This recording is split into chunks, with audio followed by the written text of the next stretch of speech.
오늘 우리에게 주시는 하나님의 말씀은 신명기 31장 14절에서 29절입니다. 여호와께서 모세에게 이르시되 내가 죽을 기한이 가까웠으니 여호수아를 불러서 함께 해막으로 나아오라. 내가 그에게 명령을 내리리라. 모세와 여호수아가 나아가서 해막에 서니 여호와께서 구름기둥 가운데서 장막에 나타나시고 구름기둥은 장막문 위에 머물러 있더라. 또 여호와께서 모세에게 이르시되 너는 내 조상과 함께 누우려니와 이 백성은 그 땅으로 들어가 음란히 그 땅의 이방 신들을 따르며 일어날 것이요 나를 버리고 내가 그들과 맺은 언약을 어길 것이라.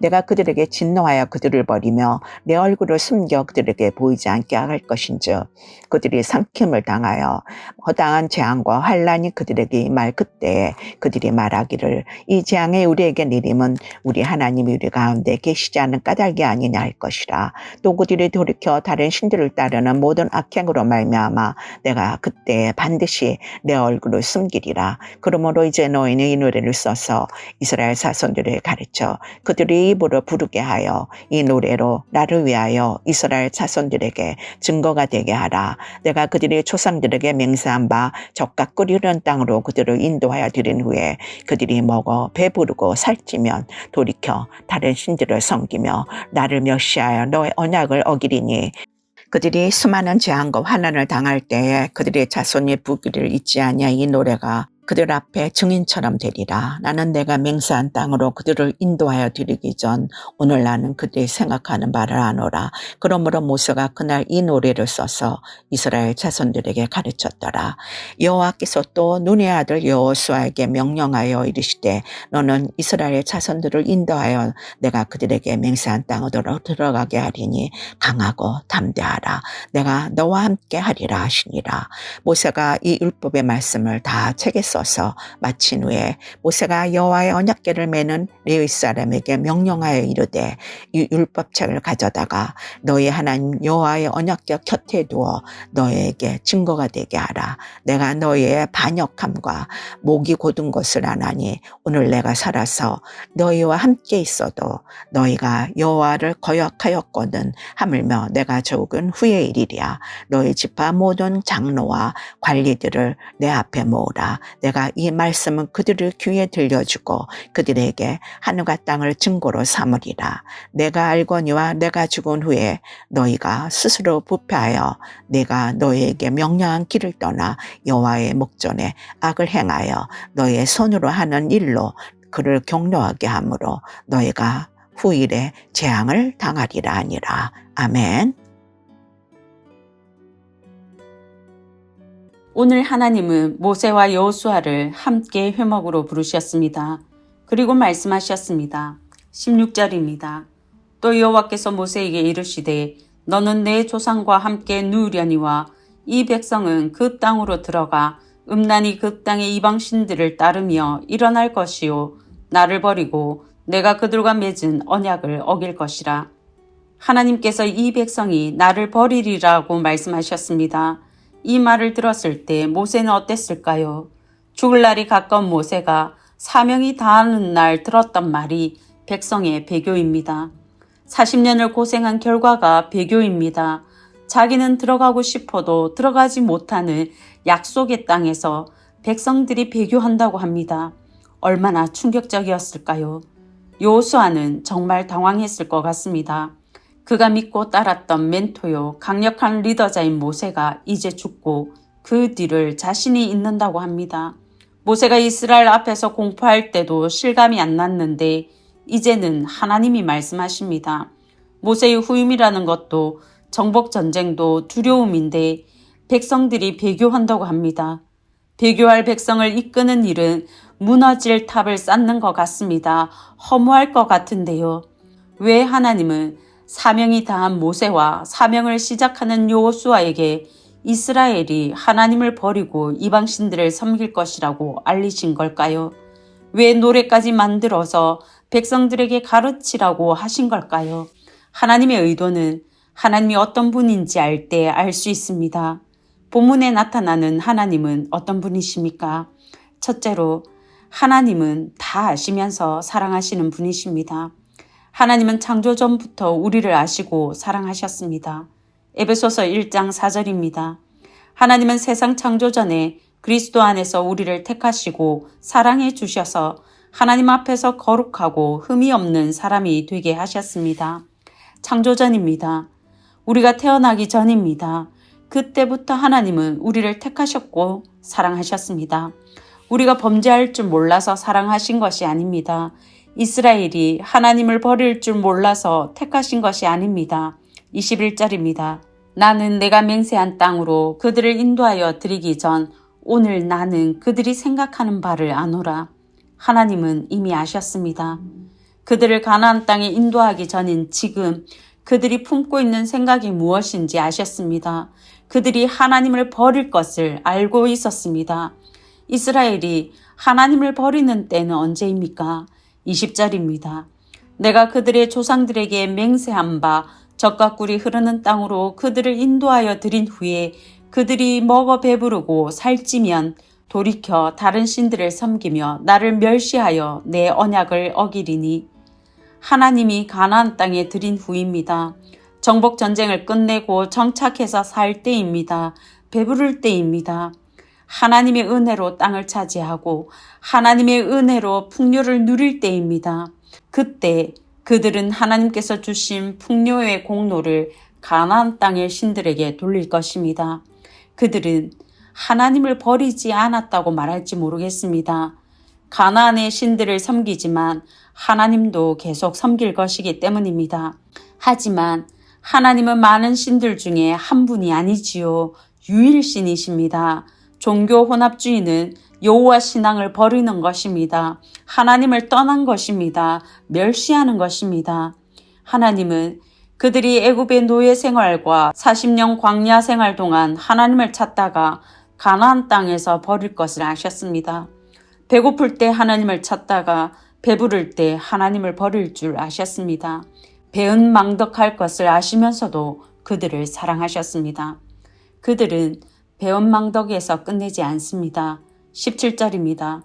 내가 그들에게 진노하여 그들을 버리며 내 얼굴을 숨겨 그들에게 보이지 않게 할 것인지 그들이 삼킴을 당하여 허다한 재앙과 환란이 그들에게 임할 그때에 그들이 말하기를 이 재앙이 우리에게 내림은 우리 하나님이 우리 가운데에 계시지 않은 까닭이 아니냐 할 것이라. 그들이 하나님을 버리면 하나님도 그들을 버리십니다. 얼굴을 숨기십니다.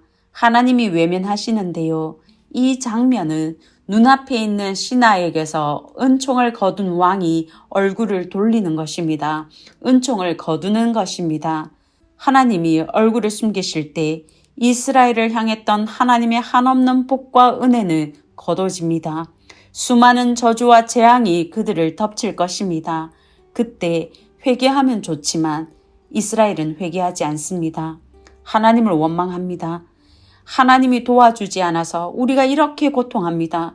하나님, 어떻게 언약을 지키지 않을 수 있습니까? 어떻게 우리 가운데 안 계실 수 있습니까? 하나님 때문입니다. 그들이 자초한 재앙인데 하나님 탓을 합니다. 하나님의 도움 부재가 원인이라고 원망합니다. 적반하장입니다. 하나님은 배은망덕하고 적반하장일 것을 다 아시면서 이스라엘을 택하셨고 사랑하셨습니다.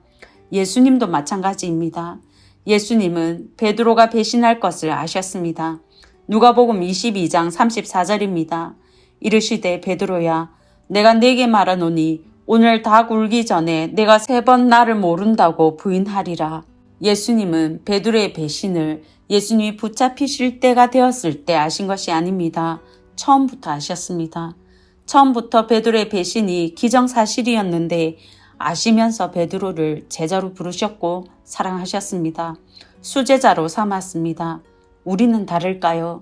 고린도전서 10장 12절입니다. 그런즉 선줄로 생각하는 자는 넘어질까 조심하라. 우리는 넘어지기 쉬운 자입니다. 언제든지 얼마든지 넘어질 수 있습니다.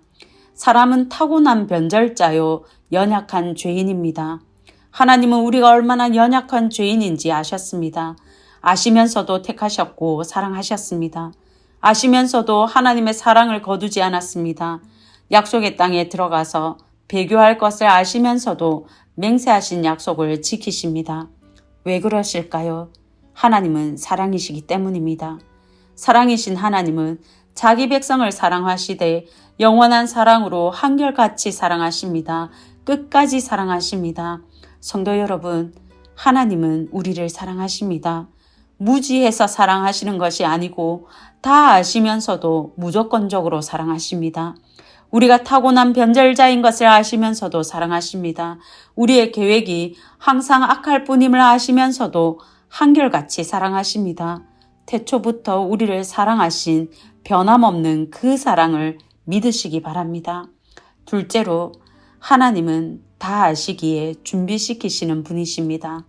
사실 배신한 사람인 것을 알면 곁에 안 두는 것이 최선입니다. 굳이 감정 소모할 필요 없고 위험 부담을 안을 필요도 없습니다. 하지만 사랑이신 하나님은 미래의 배교 때문에 오늘의 이스라엘을 포기하지 않았습니다. 미래의 이스라엘도 포기할 수 없었습니다. 하나님은 미래의 세대를 보존하고 구원하기 위해 모세와 여호수아를 부르셨습니다. 그들을 통해 준비시키셨습니다. 하나님이 준비시키신 것은 먼저 노래입니다. 19절입니다. 그러므로 이제 너희는 이 노래를 써서 이스라엘 자손들에게 가르쳐 그들의 입으로 부르게 하여 이 노래로 나를 위하여 이스라엘 자손들에게 증거가 되게 하라. 하나님은 심판에 관한 이야기를 노래로 기록하게 하셨습니다. 가르치게 했습니다. 하나님이 준비시키신 또 다른 하나는 율법책입니다. 24절입니다. 모세가 이 율법의 말씀을 다 책에 써서 마친 후에 모세가 율법책을 다 기록했습니다. 기록한 율법책은 언약궤의 옆에 두게 했습니다. 모세의 노래와 율법책은 두 가지 기능이 있습니다. 하나는 이스라엘의 미래의 배교를 예방하는 것입니다. 이스라엘 자손들은 노래를 부르고 율법책을 읽으면서 그들의 범죄가 초래할 재앙에 대한 지식을 마음에 새기게 될 것입니다. 조심하고 경계하게 될 것입니다.